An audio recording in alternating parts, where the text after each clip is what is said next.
ഈശ്വര, ഉത്തമൻ പറഞ്ഞത് സത്യമായോ? മോഹനൻ സാറ് തട്ടിപ്പോയോ? എന്റെ മോഹനൻ സാറേ,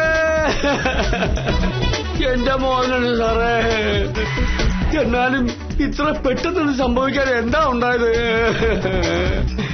ഇന്നലെയും കൂടെ കാണുമ്പോ പയറുപോലെ നടന്ന മനുഷ്യനായിരുന്നു.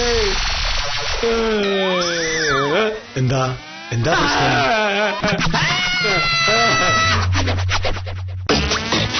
അപ്പോ സാറ് മരിച്ചില്ലായിരുന്നു? മരിക്കുക എന്നാരും പറഞ്ഞു? ആ ഉത്തമനാ പറഞ്ഞത്. സാറിന് എന്താ പറ്റിയത്? എന്തായി തലയിൽ കെട്ട്? തലയിൽ കെട്ട് എന്തെങ്കിലും ആയിക്കോട്ടെ. ഞാൻ പിള്ളച്ചേട്ടനൊന്ന് കാണാൻ വേണ്ടിയിരിക്കായിരുന്നു. പിള്ളച്ചേട്ടനോട് വളരെ പ്രധാനപ്പെട്ട ഒരു കാര്യം സംസാരിക്കാനുണ്ട്. എന്താ? പിള്ളച്ചേട്ടൻ വാ, വരൂ, വന്നേ, അനുഗമിച്ചോളൂ, വന്നോളൂ. വരൂ. എന്താ മോഹനൻ സാറിന്റെ പ്രശ്നം? അത് പിന്നെ പിള്ളച്ചേട്ടാ, കഴിഞ്ഞ വർഷം ഈ വീടിന്റെ വാടക എഗ്രിമെന്റ് പുതുക്കുമ്പോ നമ്മൾ ഒരു എഗ്രിമെന്റ് കൂടി എഴുതിയിരുന്നു. അതെ. ദേ നോക്കൂ, പുറത്ത് കാലിനെ പുലർത്തിങ്ങിക്കുന്നുണ്ടല്ലേ, അതിന്റെ കാര്യമാണ് പറഞ്ഞത്. ഒരു വർഷത്തേക്ക് ആ തെങ്ങിലുണ്ടാകുന്ന തേങ്ങകൾ മുഴുവൻ വെറും 500 രൂപയ്ക്ക് ഞാൻ മോഹനൻ സാറിന് വിറ്റു. അതെ, ആ എഗ്രിമെന്റ് ഉണ്ടല്ലോ, അതിനി നമുക്ക് വേണ്ട. തേങ്ങ പിടിച്ചിട്ട് എടുത്തോ, എനിക്ക് എന്റെ 500 രൂപ തിരിച്ചു തന്നാ മതി. അതെന്ത് വർത്തമാനമാ മോഹനൻ സാർ പറയുന്നത്? ഒരു കച്ചവടം നടത്തിട്ട് അതിന്റെ ഇടയ്ക്ക് വെച്ച് അവസാനിപ്പിക്കാൻ പറ്റോ? ആ കച്ചവടം അന്നേ അങ്ങ് കഴിഞ്ഞു. ഇല്ല, സത്യം പറയാലോ പിള്ളച്ചേട്ടാ, ഈ തേങ്ങാ കച്ചവടം എന്ന് പറയുമ്പോ ഞാൻ വിചാരിച്ചത്ര എളുപ്പമല്ല. ആര് പറഞ്ഞു? എഗ്രിമെന്റ് എഴുതിയതിന്റെ പിറ്റേ ദിവസം പലചരക്ക് കച്ചവടം നടത്തുന്ന ബീരാന്റെ കടയിൽ പോയി മോഹനൻ സാർ എന്താ പറഞ്ഞേ? വർഷം 100 തേങ്ങ കിട്ടും, എങ്ങനെ പോയാലും 1000 രൂപയുടെ മുതലുണ്ട്. ആ ലംബോദരം പിള്ളയെ പറഞ്ഞു പറ്റിച്ച് വെറും 500 രൂപയ്ക്ക് വാങ്ങി എന്നല്ലേ ഞാൻ അങ്ങനെ പറഞ്ഞു? ഓ, അങ്ങനെ ലാഭമുള്ള ഒരു കച്ചവടത്തിൽ നിന്ന് ഇപ്പൊ പിന്മാറേണ്ട കാര്യം എന്താ? അതായത് 1000 രൂപയുടെ തേങ്ങയുണ്ട് എന്നുള്ള സത്യമാണ്. പക്ഷെ അത് കിട്ടണമെങ്കിൽ ഞാൻ 2000 രൂപ കൂലി കൊടുക്കേണ്ടി വരും. അങ്ങനെ ഒരു പ്രശ്നം ഒഴിവാക്കാൻ വേണ്ടി വേറൊരു 845 രൂപ കൂടെ കയ്യിൽ നിന്ന് പോയി. പിള്ളച്ചേട്ടനാകുമ്പോ പരിചയമുള്ള തെങ്ങ് കയറ്റക്കാർ ധാരാളം ഉണ്ടാവും. അവര് വന്ന് ചെറിയ കൂലിക്ക് കാര്യങ്ങൾ നടത്തുക. അതുകൊണ്ട് ആ എഗ്രിമെന്റ് വേണ്ടെന്ന് വെച്ച് പിള്ളച്ചേട്ടൻ എന്റെ 500 രൂപ തിരിച്ചു തന്നെ അനുഗ്രഹിക്കണം. തരാലോ. പക്ഷെ അപ്പോഴൊരു കുഴപ്പമുണ്ടല്ലോ മോഹനൻ സാറേ. എന്താ?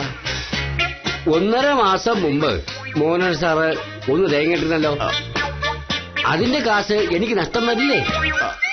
ആ കാശ് ഞാൻ തിരിച്ചു തന്നാലോ? എന്നാ പിന്നെ പ്രശ്നമില്ല. അന്ന് എത്ര തേങ്ങ ഉണ്ടായിരുന്നു? അന്ന് 24. അപ്പോ ഒരു തേങ്ങയ്ക്ക് 25 രൂപ വെച്ച് 24 തേങ്ങയ്ക്ക് 600 രൂപ. അങ്ങനെ വരുമ്പോ മോഹനൻ സാറ് 100 രൂപ എനിക്ക് ഇങ്ങോട്ട് തരാനുള്ളതല്ലേ? ഒരു തേങ്ങയ്ക്ക് 25 രൂപ. അതെവിടുത്തെ വില? എന്റെ തേങ്ങ എനിക്ക് ഇഷ്ടമുള്ള വിലക്കല്ലേ വിൽക്കാൻ പറ്റൂ. മോഹനകൃഷ്ണൻ സാറ് സൗകര്യം ഉണ്ടെങ്കിൽ വാങ്ങിയാൽ മതി. ഒരു തേങ്ങയ്ക്ക് 10 രൂപയുള്ളൂ. എന്റെ തെങ്ങിലെ തേങ്ങ ആ വിലക്ക് കിട്ടില്ല.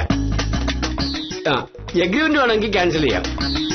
പക്ഷേ എനിക്ക് 100 രൂപ കിട്ടണം. ഇല്ലെങ്കിൽ ഈ ഒരു വർഷം മുഴുവൻ മോഹനൻ സാറിന് ആ തെങ്ങിലെ തേങ്ങ ഇടാം. 10 പൈസ പോലും തരണ്ട. ഓഹോ, അപ്പൊ താൻ ആളെ കളിയാക്കണം? അതെ, കളിയാക്കുക. ഒരു എഗ്രിമെന്റ് എഴുതി എന്നെ പരിചയപ്പെടുന്ന ന്യായം പറയുന്നു. മര്യാദയ്ക്ക് 500 രൂപ തിരിച്ചെടുത്താൽ നല്ലത്. മനസ്സില്ല, താങ്കളുടെ കേസ് കൊടുക്കുക. ചുമ്മാ മനുഷ്യനെ മെനക്കെടുത്താൻ രാവിലെ തന്നെ ഓരോന്നും പറഞ്ഞ് ഇറങ്ങിക്കോളും. അല്ല ചേട്ടാ, തനിക്ക് വെച്ചിട്ടുണ്ട്. താന് മോഹനകൃഷ്ണൻ തോപ്പിക്ക് നോക്കല്ലേ?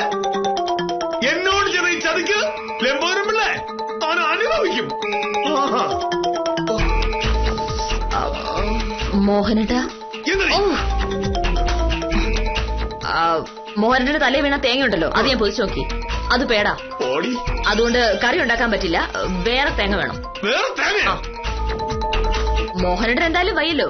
അപ്പൊ ഒരു കാര്യം ചെയ്യേ, മോഹനേട്ടൻ ഇവിടെ ഇരി. ഞാൻ പോയിട്ട് ബീരാന്റെ കടയിൽ ഒരു തേങ്ങ വാങ്ങിട്ട് വരാം. ഇത്രയുമായിട്ടും ഇനിയും കയ്യിൽ നിന്ന് കാശ് മുടക്കി തേങ്ങ വാങ്ങാനോ? നടക്കില്ല. ഉണ്ടാക്കണ്ടേ? കറി ഉണ്ടാക്കില്ലെങ്കിൽ വേണ്ടില്ല. ഇനി ആ തേങ്ങയുടെ പേരിൽ 10 പൈസയും ചെലവാക്കില്ല. എങ്കിൽ പിന്നെ ഉച്ചയ്ക്ക് കറി ഉണ്ടാവില്ല. മനഃപൂർവ്വം നീ എന്നെ തോപ്പിക്കാൻ വേണ്ടി ഇറങ്ങിയിരിക്കാണല്ലേ? ശരിയാക്കി തരണിയാ. തോപ്പിക്കാൻ നോക്കല്ലേ? എന്താ മോനെ ഉദ്ദേശം? ഞാൻ പറഞ്ഞൊന്ന് കേക്ക്. പറയണ്ട. ഒരാൾക്കൊരു അബദ്ധം പറ്റി കരുതി അങ്ങനെ കാണാവരുത്. നീ എന്താണ് ഇതിനെ പറ്റി കരുതിയത്? വെറുതെ വേണ്ട, ഞാൻ വെറുതെ പറഞ്ഞതാ. അങ്ങനെ വെറുതെ പറയണ്ട. നീ നിനക്ക് ഒരു തെങ്ങിട്ടേ പോരെ? അത് ഞാൻ ഏറ്റു. തെങ്ങി കയറാൻ പോവാ. തെങ്ങിൽ എനിക്ക് മരത്തുള്ള പോലെ ചെയ്യും. ചിലപ്പോ തെങ്ങ് കയറും, ചിലപ്പോ ഈ തെങ്ങ് ചോളോടെ മുറിച്ചിട്ട് അതിന്റെ മേൽ കയറി തെങ്ങ് പറിക്കും ഞാൻ. അത് നല്ല ഐഡിയ. കയറിയാ ശരിയാവില്ല. വേറെന്താ ഒരു വഴി? ഹലോ, അവിടെ അങ്ങനെ ചുറ്റി കറങ്ങാതിരിക്കുന്ന നല്ലത്. ഇനിയും തേങ്ങയുണ്ട് മുകളില്. ഐസക് ന്യൂട്ടന്റെ തലയിൽ പോലും ഒരു പ്രാവശ്യം ആപ്പിൾ വീണിട്ടുള്ളൂ. ചിലപ്പോ തെങ്ങ് ചതിച്ചെന്നിരിക്കും, ചിലപ്പോഴല്ല. ഒരിക്കൽ കിട്ടിയല്ലേ. ഓ, നോക്കി തേങ്ങ വീഴ്ത്താനുള്ള പരിപാടിയാ. ഓ, അവള് നോക്കണ്ടിരിക്കുക. എന്തെങ്കിലും ചെയ്തേ പറ്റൂ. ലംബോദരൻ പിള്ളയെ വിളിച്ച് തെങ്ങ് വെട്ടാൻ പറയുന്നതാണ് ഇതിന് നല്ല ബുദ്ധി. ലംബോദരൻ വിളിക്കാൻ വെച്ചിട്ടുണ്ട്. അയാൾക്ക് വരട്ടെ. ഈ തെങ്ങിനൊക്കെ എന്തിനാണോ ഇത്രയും പോക്കം കൊടുക്കുന്നത്? മോഹനേട്ടാ, എന്തായി തീരുമാനം? തെങ്ങ് വെട്ടുന്നു, തേങ്ങ വാങ്ങുന്നു? നാണക്കേടാവും. ഐഡിയ.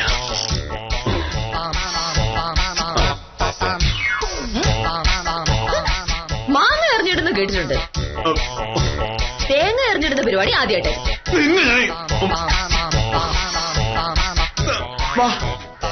മോഹനേട്ടാ, കുറച്ചുകൂടി കുഞ്ഞു കല്ലെടുക്ക്. തേങ്ങയ്ക്ക് വേദനിക്കും. ഇവളെന്നെ മനഃപൂർവ്വം അറപ്പിക്കാൻ നിൽക്കുക. കൊത്തി കൊത്തി മുറത്ത് കയറി കൊത്തി തുടങ്ങി. ഇനി വെറുതെ വിടാൻ പറ്റില്ല. കുറച്ച് വലിയ കല്ലെടുക്കാം. ഈ ചുടുകല്ല് വരൂല. പറഞ്ഞ കേൾക്കാത്ത ചുടുകല്ല്. മോഹനെ വേണ്ട കേട്ടോ, അത് ഇഷ്ടിക്ക ആണെങ്കിൽ നീ ഇത്രയും നേരം എന്നെ കളിയാക്കിയായിരുന്നല്ലോ. എന്റെ ഏറ് കൊണ്ട് തേങ്ങ വിടുന്നു. നീ കണ്ടോ? കണ്ണൂർ നോക്കടി. മോഹനേട്ടാ, നീ പൊടി അഹങ്കാരി.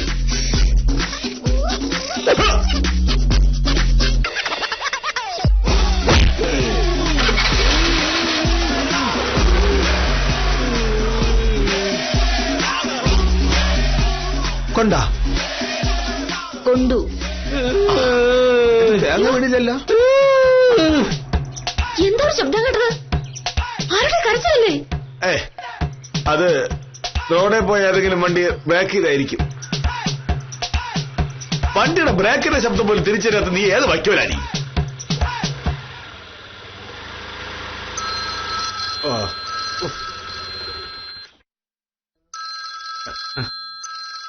ഹലോ. ആ, ഉത്തമ, ഞാനാണ്. മനസ്സിലായി വക്കീലേ, എന്താ പ്രശ്നം? ഉത്തമൻ അത്യാവശ്യമായിട്ട് ഇവിടെ വരെ ഒന്ന് വരണം. എന്താ വക്കീലെ പ്രശ്നം? അത് ഫോണിൽ പറയാൻ പറ്റില്ല. പെട്ടെന്ന് നിങ്ങൾ വന്നേ പറ്റൂ. അല്ല വക്കീലെ, എനിക്ക് 1-2 അത്യാവശ്യ കാര്യങ്ങളുണ്ടായിരുന്നു. ഇതിനെക്കാട്ടിലും വലിയ ഒരത്യാവശ്യവും ഇല്ല. ഉത്തമൻ ഇവിടെ വന്നിട്ട് പോയാ മതി. ചേടാ, ഇതെന്തോന്നാണ് പുതിയ പ്രശ്നം? വന്ന് മോനയുടെ സാറിന്റെ കുടുംബ പ്രശ്നം തീർക്കല് മാത്രമായി എന്റെ ജോലി. പോയില്ലെങ്കിൽ ഇനി അത് അടുത്ത പ്രശ്നമാവും.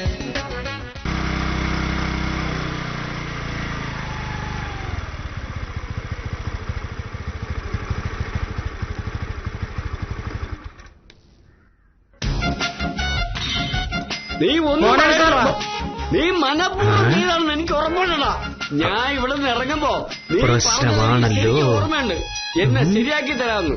അപ്പോ ഞാൻ കരുതിയില്ല നിന്റെ മനസ്സിരിപ്പോ ഇതാണെന്ന്. ഇനി നിന്നെ വിടുന്ന പ്രശ്നമില്ലടാ. ഇന്ന് നിന്നെ പോലീസ് സ്റ്റേഷനിൽ കയറ്റി ഗീ വർഗീസിനെ കൊണ്ട് ഇടിപ്പിച്ച് നിന്നെ നട്ടല്ലൊടിപ്പിച്ചില്ലെങ്കിൽ ഞാൻ ലംബോരം പിള്ളേരടാ. പിന്നെ ഇതാണ് വക്കീൽ പ്രശ്നമാണെന്ന് പറഞ്ഞത്. ഗീ വർഗീസ് എന്ന് പറയാൻ ഞാനത് പേടിച്ചു കരുതി. ഞാനേ ഈ നാട്ടിലെ വില്ലേജ് ഓഫീസറാ.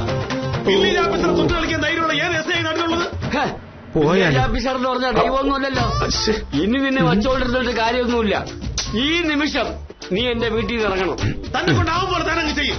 ഇനി ഇവിടെ നിന്ന് വേറെ പറഞ്ഞാൽ അടിച്ചോടിച്ച് തന്റെ ഉടുപ്പ് വലിച്ചു കയറി തന്റെ പോക്കറ്റിൽ തുപ്പി തന്റെ ഈ മോട്ട തന്നെ സോറി. പിന്നെ ഇതെല്ലാം നിനക്ക് ചെയ്യാൻ വേണ്ടി ഞാൻ അങ്ങ് നിന്നേരല്ലേ. ആ തേങ്ങയുടെ പേരിലുള്ള എഗ്രിമെന്റ് ക്യാൻസൽ ചെയ്യാൻ പറ്റില്ലെന്ന് പറഞ്ഞതുകൊണ്ട് നീ മനഃപൂർവ്വം ഇഷ്ടിക വെച്ചെറിഞ്ഞാണെന്ന് എനിക്കറിയാം.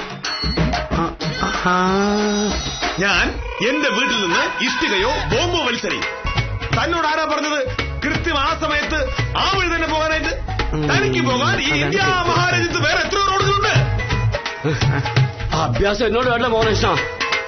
എനിക്ക് ആശുപത്രി ചെലവായ 1350 രൂപയും എന്റെ തലമുറയിൽ നഷ്ടപരിഹാരമായ 5000 രൂപയും തരണം. തന്നില്ലെങ്കിൽ ഉറപ്പായും ഞാൻ നിന്നെ പോലീസ് സ്റ്റേഷനിൽ കയറ്റും. വധശ്രമത്തിന് ഞാൻ നിനക്കെതിരെ കേസ് കൊടുക്കും. പിന്നെ കുറച്ചു നാളത്തേക്ക് നീ അകത്ത് പോകും. പിന്നെ തന്റെ മൊട്ട തലയ്ക്കായത് 1350 രൂപ. എന്റെ തലയിൽ തേങ്ങ വീണിട്ട് വെറും 845 രൂപയല്ലേ ആയുള്ളൂ. നിന്റെ തലയിൽ വീണത് തേങ്ങ, എന്റെ തലയിൽ വീണത് ഇഷ്ടിക. അത് മാത്രമല്ല, നിന്റെ തലയിൽ 3 സ്റ്റിച്ച്, എന്റെ തലയിൽ 7 സ്റ്റിച്ച്. ആ വ്യത്യാസം കൂടിയുണ്ട്. തനിക്ക് 70, എനിക്ക് 30. ആ വ്യത്യാസം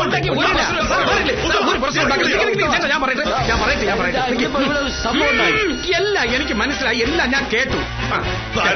ഇവിടെ വന്ന് പിള്ളച്ചേട്ട ഒച്ച ഉണ്ടാക്കിയിട്ട് വല്ല കാര്യമുണ്ടോ? ഇവിടെ നിന്ന് 2 പേര് ഒച്ച ഉണ്ടാക്കി കഴിഞ്ഞു കഴിഞ്ഞാൽ 2 പേരുടെ തലയിലുള്ള സ്റ്റിച്ച് പൊട്ടും. അമ്മയാണ് പൊട്ടുവേ. അത് വീണ്ടും ചെലവാണ്. ഇപ്പൊ പിള്ളച്ചേട്ട പോ, ഞാൻ പറയാം. അങ്ങനെ പോയ പിന്നെ എന്റെ നഷ്ടപരിഹാരം ആരും.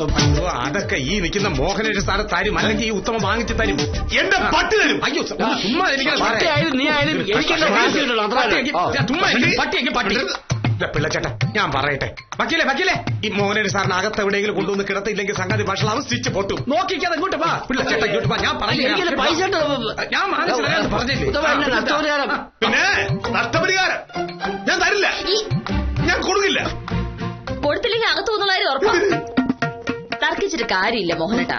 സ്വന്തം കോമ്പൗണ്ടിനുള്ളിൽ കല്ല് വലിച്ചെറിയാനുള്ള സ്വാതന്ത്ര്യം മോഹനേട്ടനുണ്ട്, സമ്മതിച്ചു.